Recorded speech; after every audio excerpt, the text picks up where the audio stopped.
Assalamualaikum warahmatullahi wabarakatuh. Alhamdulillahirabbil alamin. Allahumma sholli ala Muhammad. Apa kabar sahabat Fahimah semuanya? Semoga dalam kondisi sehat dan bahagia ya. Amin. Saya berterima kasih diberi kesempatan berbagi di katsumi kali ini membahas tentang kesehatan mental. Kesehatan mental manusia perlu dijaga. Orang yang mentalnya sehat, maka dia dapat beraktivitas dengan normal, dapat mengaktualisasikan dirinya secara maksimal dengan potensi yang ada dalam dirinya, mampu bekerja dengan baik di bidangnya, dapat mengatasi tekanan hidup yang normal, serta dapat bermanfaat di lingkungannya. Namun, bagaimana menjaga kesehatan mental di tengah pandemi saat ini, di mana semua serba virtual? Maka upaya menjaga kesehatan mental tersebut bisa dilakukan dengan self-healing. Ada banyak cara untuk self-healing, salah satunya dengan self-talk. Insya Allah akan kita bahas berikutnya. Self-healing, apa itu self-healing? Self-healing adalah proses penyembuhan luka batin yang dilakukan diri sendiri tanpa bantuan profesional ataupun ahli atau tenaga ahli. Sebelum melakukan self-healing, kita harus mengetahui apa saja penyebab luka batin, baik itu trauma, kecewa, sedih, cemas, stres, depresi ini. Dalam psikologi selalu ada multifaktor penyebab luka batin itu. Di antaranya, satu, kejadian yang menyakitkan atau melukai hati atau trauma, misalnya habis mungkin ada yang cerai, atau mungkin habis dimaki orang, atau mungkin habis dihianati orang, atau mungkin setelah mengalami penolakan gitu, baik itu penolakan pekerjaan atau penolakan tugas dan lain sebagainya, itu menyebabkan luka batin. Yang kedua, ekspektasi atau harapan terlalu tinggi. Ya seperti kita ketika terbang tinggi, maka ketika jatuh akan terasa sakit gitu. Jadi orang-orang yang mempunyai harapan terlalu tinggi, ketika harapannya tidak tercapai, dia akan mudah frustasi. Kemudian yang ketiga, pribadi perfeksionis. Orang yang punya kepribadian perfeksionis, dia menuntut kesempurnaan. Apabila tidak sempurna, maka dia akan mudah stres, bingung, galau gitu kan. Kemudian yang keempat, membandingkan diri dengan orang lain. Nah, ini ciri-ciri orang yang mudah insecure nih kepada diri sendiri. Wah, saya kok tidak seperti itu, saya tidak seperti ini gitu ya. Dan yang kelima, dalam Islam juga penyebab luka batin itu bisa disebabkan karena ketergantungan kepada selain Allah.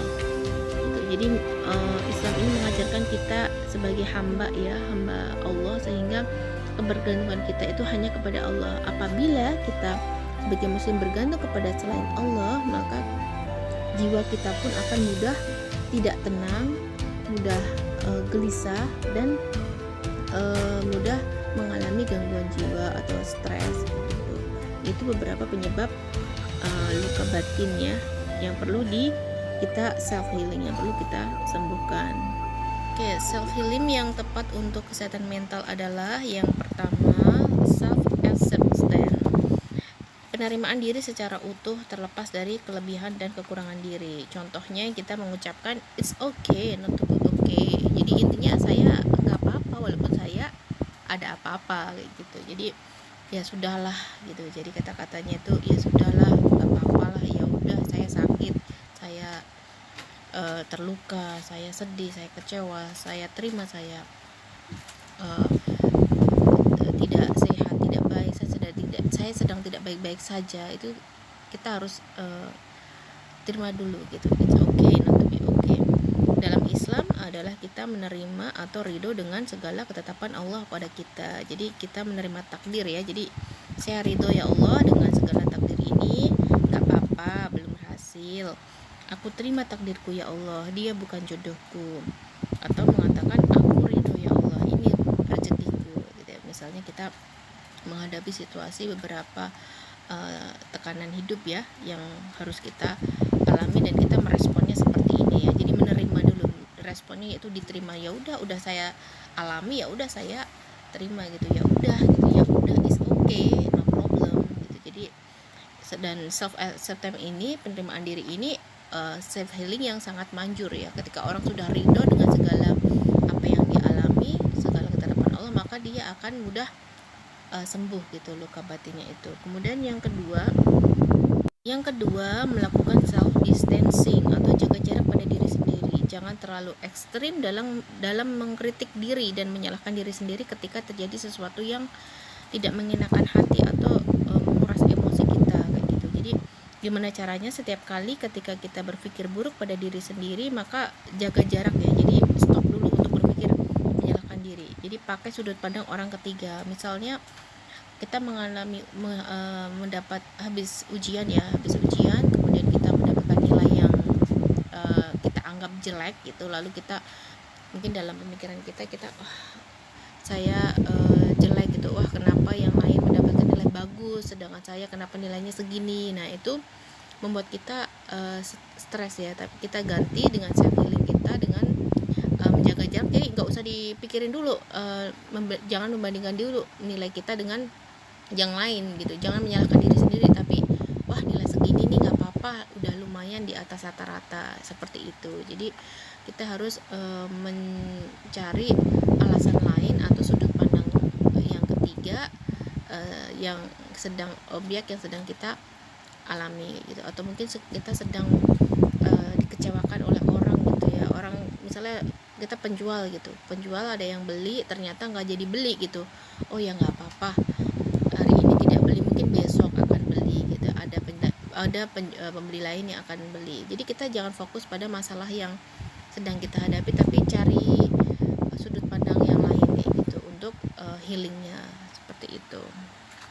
3. Say nice things to yourself. Jadi katakan hal-hal yang menarik, yang bagus ya bagi diri sendiri ya. Misalnya aku semangat, aku cantik, aku pintar, semua baik-baik saja, aku kuat, percaya pada dirimu sendiri gitu. Jadi ini meningkatkan self love kita ya, jadi kecintaan pada diri kita dan kepercayaan diri kita gitu. Ini membuat kita juga lebih mudah healing ya. Ketika ada masalah, aku kuat, aku pasti bisa melewati ini gitu, aku bisa menyelesaikan semua ini, semuanya pasti berlalu. Jadi kita harus mengatakan sesuatu yang baik dulu dan menyemangati diri sendiri dulu ya, agar kita bisa lekas healing atau sembuh dari berbagai luka batin itu gitu. Saya kuat, saya sehat, saya pasti bisa lewatin ini, seperti itu. Oke, yang berikutnya, yang keempat, self healing dengan melakukan self talk atau self talknya yang positif ya. Jadi dengan cara kita melakukan dialog kepada diri sendiri, berbicara pada diri sendiri dengan kalimat-kalimat, kata-kata yang positif gitu. Nanti kita akan bahas berikutnya itu tentang self talk itu apa. Ada kata-kata seperti ini, nggak ada yang suka padaku, apakah karena aku nggak cantik? Semua sudah terlambat, aku nggak bisa berbuat apa-apa. Aku sedih dan kecewa dengan diriku. Kenapa aku melakukan hal bodoh tadi ya? Harusnya orang tua tuh kayak gini. Aku gagal, aku payah. Dia lebih bagus dariku, pantaslah aku direndahkan. Nah, sahabat Fahima pernah berkata-kata di atas baik dalam hati ataupun terucap. Kalau pernah berarti sahabat Fahima telah melakukan self talk. Apa itu self talk? Self talk adalah berbicara dengan diri sendiri yang dipengaruhi pikiran bawah sadar, baik diucapkan di dalam hati ataupun dengan lantang ya, disuarakan. Setiap manusia pernah self talk. Dalam buku ilmu psikologi modern, manusia berkata keluar dari dirinya tidak lebih dari 20.000 kata per hari. Ini biasanya wanita ya, kalau laki-laki sekitar 5.000 sampai 7.000. Namun berbicara dalam diri sendiri atau self talk lebih dari 60.000 kata per hari. Ini berarti self talk 3 kali lebih banyak dilakukan dibanding berbicara keluar dengan orang lain. Maka kita harus lebih berhati-hati ketika melakukan self talk ini. Ada 2 jenis self talk. 1 positif self talk, 2 negatif self talk. 1. Positive self talk adalah self talk yang isi kata-katanya positif, dapat memberi semangat ke diri sendiri, dapat memberi semangat kepada diri sendiri sehingga meningkatkan kualitas kesehatan mental. Contoh, aku hebat, aku semangat, aku pintar, aku sudah melakukan yang terbaik. Kemudian yang kedua, negative self talk adalah self talk yang isi kata-katanya negatif, dapat menjatuhkan diri sendiri, membuat kita pesimis serta dapat menurunkan kualitas kesehatan mental. Contoh, aku payah, aku gagal, nggak ada yang suka sama aku nggak bisa ngelakuin apa-apa, aku nggak bisa melakukan hal yang benar. Seperti itu ya contoh-contoh positif dan negatif self talk. Oke, manfaat self talk. Self talk yang pertama bermanfaat untuk refleksi diri. Siapa sih yang paling jujur dalam mengenali diri kita kalau bukan diri kita sendiri? Dengan refleksi diri ini kita akan mengetahui apa good habit kita, kebiasaan baik kita, dan apa bad habit kita, kebiasaan buruk kita yang akan kita perbaiki. Yang kedua, manfaat self talk adalah memudahkan kita mengambil keputusan. Nggak salah kita bertanya kepada teman atau orang lain untuk meminta masukan atau pendapat. Kadang pendapat itu malah jadi membingungkan gitu. Sehingga dengan self talk ini kita sendiri yang akan membuat keputusan tanpa intervensi orang lain. Gitu. Lalu siapa lagi teman curhat yang tersisa, yaitu ya diri kita sendiri kayak gitu ya. Nah, di saat momen itu kita bisa menjadi teman curhat bagi diri kita sendiri gitu. Selain kalau kita sebagai muslim, kita juga bisa curhat diri kita dengan Allah Subhanahu wa taala. Nah, manfaat self talk berikutnya yaitu menjadi sugesti yang baik dengan eustress. Jadi saat menghadapi masalah, tentunya kita pasti membutuhkan dukungan ya, baik fisik ataupun psikis. Nah, dukungan paling dekat yang bisa kita raih adalah dukungan dari diri kita sendiri gitu, dari inner voice kita gitu. Nah, dengan begitu stres yang tadinya negatif dapat diubah dengan pikiran kita atau kata-kata kita yang baik, dengan self talk yang baik, sehingga menjadi stres yang baik atau eustress. Jadi yang kelima, manfaat self talk yaitu self care, jadi merawat diri kita gitu. Dengan self talk maka kita bisa dapat merawat diri kita dengan murah ya, karena perawatan itu kan biasanya identik dengan yang mahal ya, baik itu perawatan fisik maupun psikis ya, apalagi harus ke psikolog bayar mahal kayak gitu kan, apalagi atau mungkin harus ke perawatan ke mana rumah sakit jiwa, itu juga butuh biaya gitu. Tapi dengan self talk ini kita cukup dengan diri kita sendiri ya, kita bisa melakukan self talk, merubah self talk dari yang negatif self talk menjadi positif self talk gitu. Karena kita sendiri yang tahu apa yang ingin kita capai, apa yang kita mau, kemudian apa yang membuat kita bahagia. Oke, 3 cara melakukan self talk yang tepat untuk kesehatan mental. Yang pertama, listen your inner voice, dengarkan suara hatimu, identifikasi mana self talk yang positif dan negatif, lalu catat.